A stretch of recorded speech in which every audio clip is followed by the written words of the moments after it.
সাইয়েদনা জাকারিয়া আলাইহিসসালাম তিনি ছিলেন বনি ইসরায়েলের একজন নবী, যিনি ফিলিস্তিনের বাইতুল মাকদাসে বসবাস করতেন।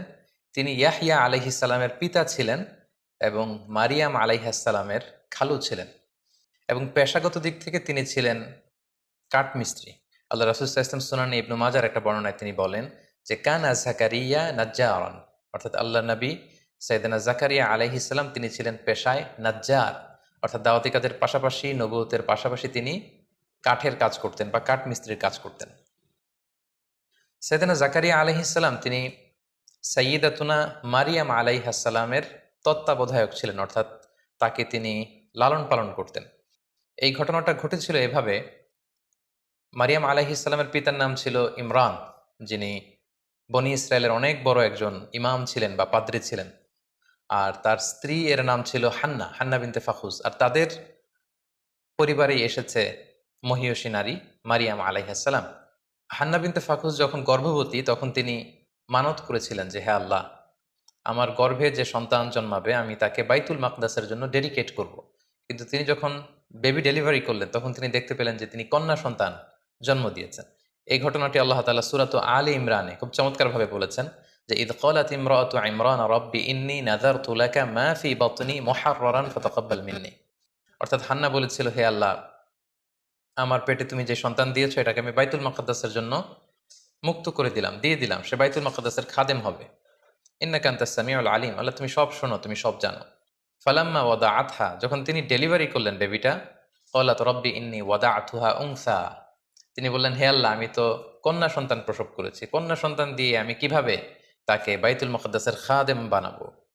আল্লাহ তাআলা তখন বললেন যে ওয়াল্লাহু আ'লামু বিমা ওয়াদাআত, যে সে কি ডেলিভারি করেছে এটা আল্লাহ তাআলা খুব ভালো করেই জানে। ওয়ালাইসা যাকারু কাল উনসা, অর্থাৎ হে হান্না তুমি বিচলিত হয়েও না, তুমি এমন মেয়ে জন্ম দিয়েছো অনেক ছেলেরাও তার মতো হতে পারবে না।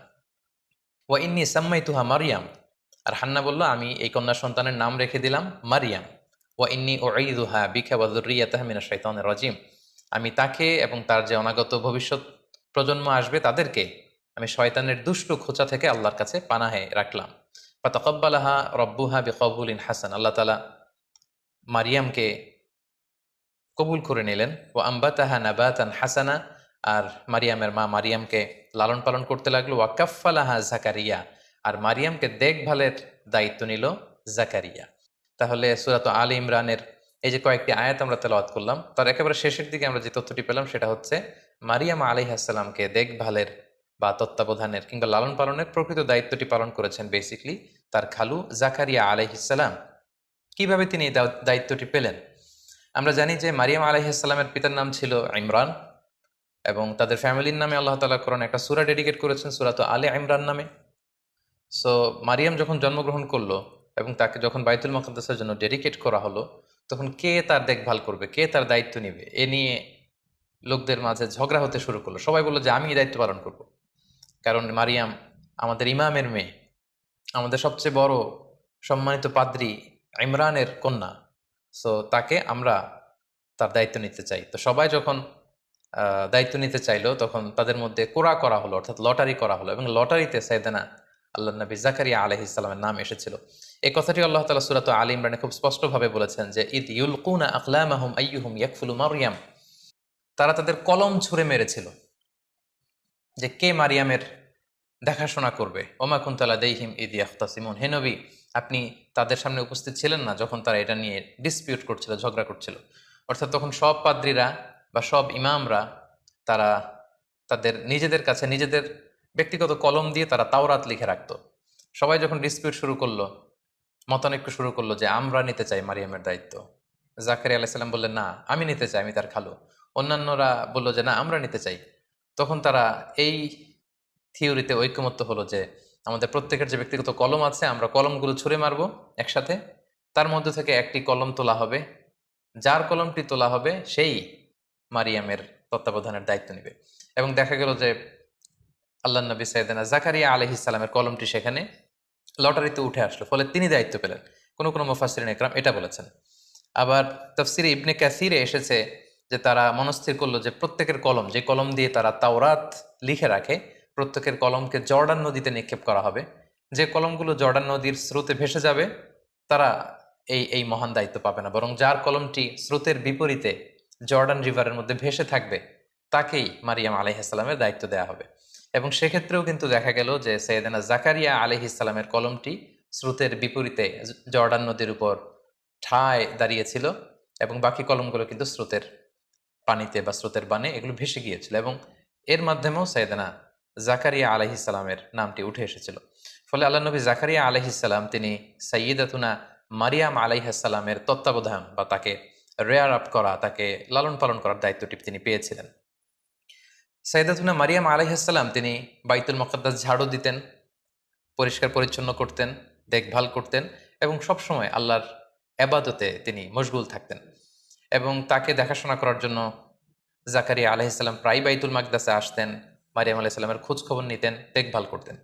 একদিন তিনি মারিয়ামের কাছে এসে দেখলেন যে অমৌসুমী কিছু ফল, অর্থাৎ শীতকালে এসে দেখলেন যে গ্রীষ্মকালীন ফল, প্রচন্ড শীত তখন বাইতুল মুকাদ্দাসে। তিনি এসে দেখলেন যে গ্রীষ্মকালে যে ফলগুলো প্যালেস্টাইনে পাওয়া যায় এই ফলগুলো মারিয়ামের কাছে, তিনি দেখে তো অবাক হলেন। এবং এই কথাটি আল্লাহ তাআলা খুব চমৎকারভাবে সূরা আলে ইমরানে উল্লেখ করেছেন। আল্লাহ তাআলা বলছেন, কুল্লামা দাখালা আলাইহা জাকারিয়াল মিহরাবা ওয়াজাদা ইনদাহা রিজকা। যতবারই জাকারিয়া আলাইহিসসালাম মেহরাবে ওখানে যেতেন মারিয়ামকে দেখার জন্য, তিনি যে দেখতেন যে মারিয়ামের কাছে এক ডালি ফল। ক্বালা ইয়া মারইয়ামু আন্না লাকি হাযা। তিনি প্রশ্ন করলেন যে মারিয়াম, এই ফল তুমি কোত্থেকে পেলে? এটা তো সামারের ফল, সামার সিজনের ফল, এই প্রচন্ড উইন্টার সিজনে এই ফল তোমার এখানে কে দিয়ে গেল? তুমি কোত্থেকে জোগাড় করলে? ক্বালাত হুয়া মিন ইনদিল্লাহ। মারিয়াম আলাইহিসসালাম বললেন যে খালু, এটা আল্লাহর পক্ষ থেকে এসেছে।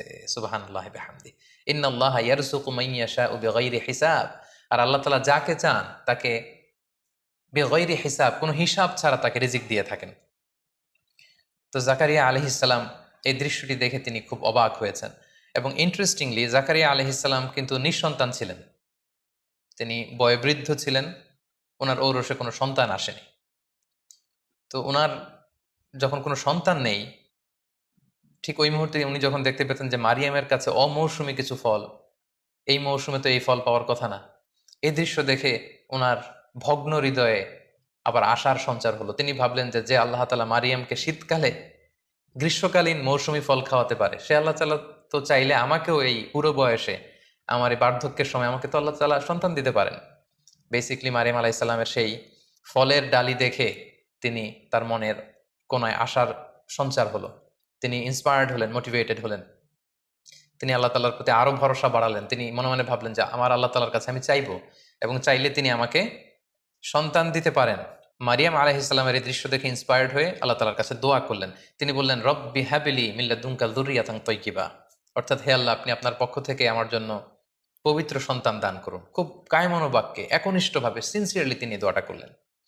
সূরা আম্বিয়াতে এসেছে তিনি দোয়া করেছেন, রব্বি লা তাযারনি ফারদা ওয়া আনতা খায়রুল ওয়ারিসিন, অর্থাৎ হে আমার রব, আপনি আমাকে নিঃসন্তান বানিয়ে রাখবেন না, আপনি আমাকে একা বানিয়ে রাখবেন না, আপনি আমাকে উত্তম উত্তরাধিকারী দান করুন। এবং সূরাত মারিয়ামে এসেছে যে ইয নাদা রাব্বাহু নিদাআন খাফিয়া, তিনি চুপি সারে চুপি চুপি আল্লাহর কাছে কেঁদে কেটে দোয়া করলেন। দোয়ার ভাষাটা কেমন ছিল আমরা যদি একটু দেখি, যে কি প্রাঞ্জল, কি লালিত্যপূর্ণ শব্দ দিয়ে তিনি দোয়া করেছেন। তিনি বলেছেন, ক্বালা রাব্বি ইন্নী ওয়াহানাল আযমু মিন্নি, অর্থাৎ হে আল্লাহ, আমার দেহের হাড়গুলো, অস্থিগুলো দুর্বল হয়ে গিয়েছে। ওয়াহানাল আযমু মিন্নি, আমার হাড় দুর্বল হয়ে গিয়েছে। ওয়াশতা আলা রাসু শাইবা, আমার চুলের শুভ্রতা প্রকাশ পেয়েছে, মানে সাদা চুল হয়ে গিয়েছে সাদা, আমার দেহে শক্তি নেই, বার্ধক্যের ভারে আমি নুজ্জ প্রায়। ওয়ালাম আকুম বিদুআইকা রাব্বি শাকিয়া, কিন্তু হে আমার রব, তোমার কাছে চেয়ে আমি তো কখনো হতভাগা হইনি, আমি যখনই চেয়েছি তুমি দিয়েছো অঢেল। ওয়া ইন্নী খিফতুল মাওয়ালিয়া মিন ওয়ারাই, আমার পরে আমার যে আত্মীয় স্বজন আছে তারা আমার এই দাওয়াতি কাজের এই পরম্পরা তারা বজায় রাখতে পারবে না, আমি ভয় পাচ্ছি, আশঙ্কা করছি তাদের ব্যাপারে, আমার ভাতিজা, আমার ভাগিনা, আমার অন্যান্য আত্মীয়দের ব্যাপারে। ওয়াকানাত ইমরাআতি আকিরা, আর আমার স্ত্রী হচ্ছে বন্ধা, সন্তান জন্মদানে সে অক্ষম। ফাহাবলি মিন লাদুনকা ওয়ালিয়্যা, হে আল্লাহ, আপনি আপনার বিশেষ করম এবং ফজলে আপনার পক্ষ থেকে আমার জন্য একজন ওয়ালি, গার্ডিয়ান বা সন্তান নির্ধারণ করুন।